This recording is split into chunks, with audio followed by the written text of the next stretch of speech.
Well, what was so interesting about that is I hope that a good 3D film has got to play well in 2D to make it a good 3D. So I'm very sorry about that one projector going down, and it's unfortunate, but it was also interesting because, like I said, it's got to work as a film primarily, and then you have the added bonus of being immersed in the world of the Toad with 3D. So I'm sorry about that, I apologise. It was just whatever. So any questions? I'm fascinated by, I actually have never heard of this before, so great learning tool. What I want to know, I don't think I heard anywhere mention about the devastating effects of their fecal matter in the rivers and the streams. The devastating effect of their fecal matter in the rivers and streams, non-existent. There's a lot of folklore about the toad, of course, because any animal that has such a history like the toad, folklore goes along with it. And there is folklore that it poisons streams or poisons water wells or chicken water supply. It doesn't. It doesn't. So it drinks water out of dog bowls every night. The dogs come and feed on the water. So that just doesn't happen. Yeah. Yep. I have two questions. If the cane toad was so successful in Puerto Rico, why wasn't it successful in Australia? And secondly, has there not been an effort to try and make the cane toad infertile that would deter their procreation? Yeah, two questions. If the cane toad was so successful in Puerto Rico, why wasn't it successful in Australia? Well, the answer to the first question is, it was apparently the scientists who identified the cane toad excuse me, as being the great saviour of the sugarcane farmers, apparently they misidentified the toad. And the other issue was that they did find in stomach content analysis a lot of the similar grubs in Puerto Rico that they thought the cane toad would eat in Australia.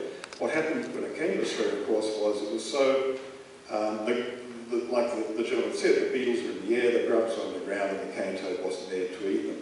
The second question is, why haven't they tried something to make the cane toad infertile as a means of controlling the toad? Sorry. And they have. But it just, I think at one stage some scientists had an idea towards spraying the ground with a pheromone that the cane toad would then just make with things like rocks and stones and boots and things like that. And it didn't work. I mean, the ironic history of the toad is that, and as the gentleman in the film discussed, no matter what mankind has thrown at it, the toad has managed to just and go on its merry way. Hi. Is the cane toad susceptible to the fungus? Is the Kindred fungus? Is the cane toad susceptible to some sort of fungus? I don't know.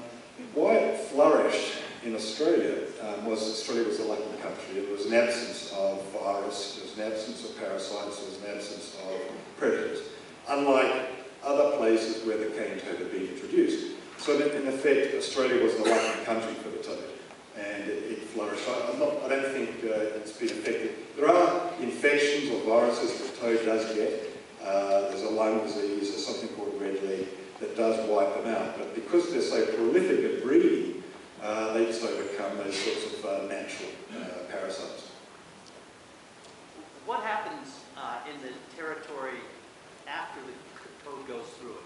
What happens in the territory after the toad goes through? Well, this is something that the press really doesn't exploit. And what happens is that the cane toad, when it first moves into an area, it's seen as being a new food supply for the native fauna. And they attack the cane toad to predate upon it, they eat it, they get poisoned, they die. And so when the cane toad first comes through, there's a sort of natural devastation of the fauna. What happens over a number of years is that the native fauna gets used to, or understands or passes it from father to daughter, what have you, gets used to the idea that this is not something to be touched, this is not something to be eaten.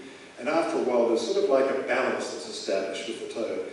And certainly where I live in New South Wales, in northern New South Wales, we have a lot of toads. And I've got toads on my back porch, and they live happily with the green frogs, and they live happily with everything else. And they also also sort of managed to sort of find a population level that manages to keep them all very happy and survive. It's only on the front line where these sort of, you know, Olympian toads are going that are causing the devastation. But it does come back to a balance after a number of years.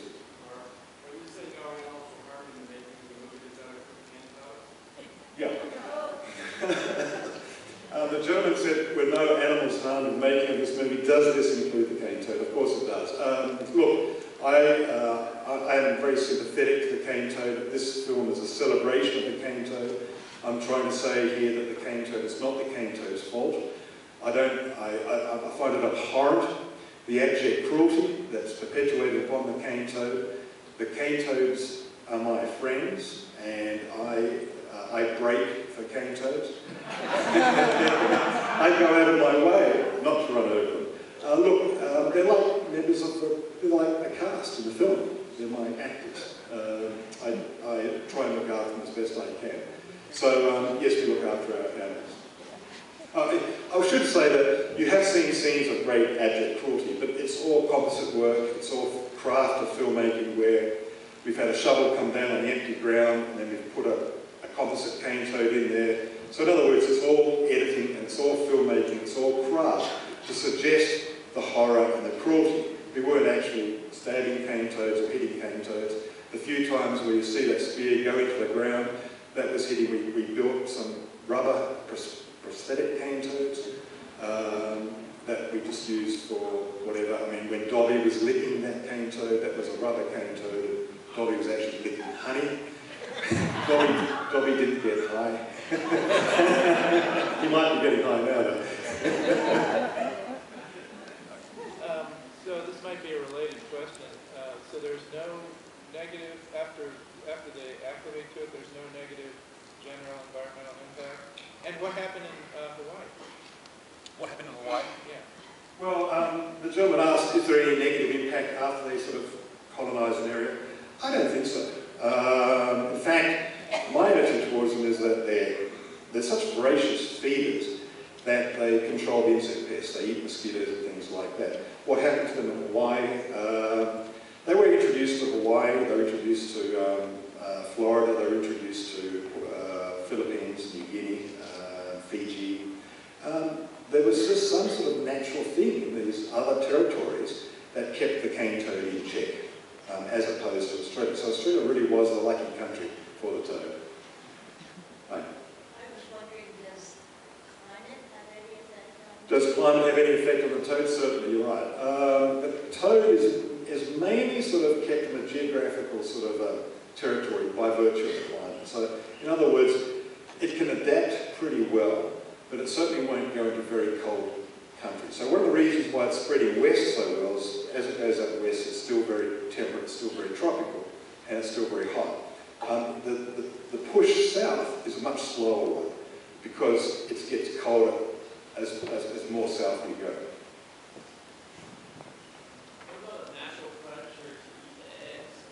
Natural predator to eat the eggs, unfortunately not, because the interesting thing with the toad is that it's poisonous at all stages of the life cycle. So, eat the eggs, you die.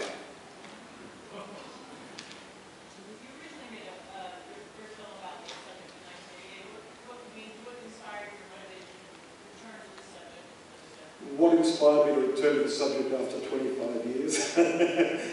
Certainly wasn't through shortage of subjects. What's so interesting with the toad is it's not a static object, it's not a static creature. And as you can see, when we first made the film, we suggested that its spread was going to be so far. And what in fact happened was it just took off. So in other words, the new film really documents, it's a different theme, it's a different look at the toad. At the end of the older film, we suggested that the toad was going to be a menace, and certainly that has played out. But certainly this film is looking at different themes, like the journey theme, like the cruelty theme. It's also, I think, it's a greater story about invasive species. But it really, as it spreads, it encounters new characters, new territory, and new bits of Australian culture. So it was an opportunity to have some filmmaking fun, and it's an opportunity to also show what's happening with the toad, which to my mind is emblematic of many other stories about invasive species.